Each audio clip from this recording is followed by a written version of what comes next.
as I mentioned, during the year leading up to our departure for Senegal, we were already beginning to notice problems at Peace Corps with this lack of interest in some of the difficulties facing older volunteers, older applicants.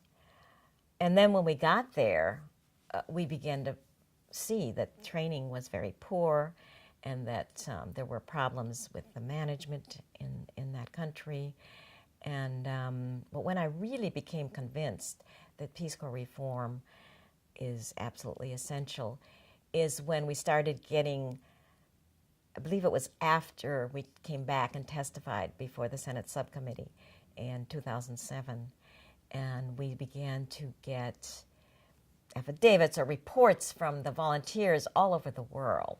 And we got dozens of these who had somehow found the testimony online or had heard about it, and they were recounting stories that were similar to the ones that we'd experienced in terms of our troubles with Peace Corps staff and the way that we were treated with a lot of disrespect as volunteers.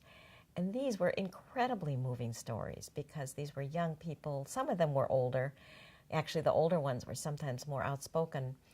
And they had come in being very idealistic and wanting to serve. And the Peace Corps had treated them very miserably. And they had specifics and stories that were actually brought tears to our eyes sometimes. They were so bad. And some of them had tried to speak out, and they had been sent home. So they were already back in the States.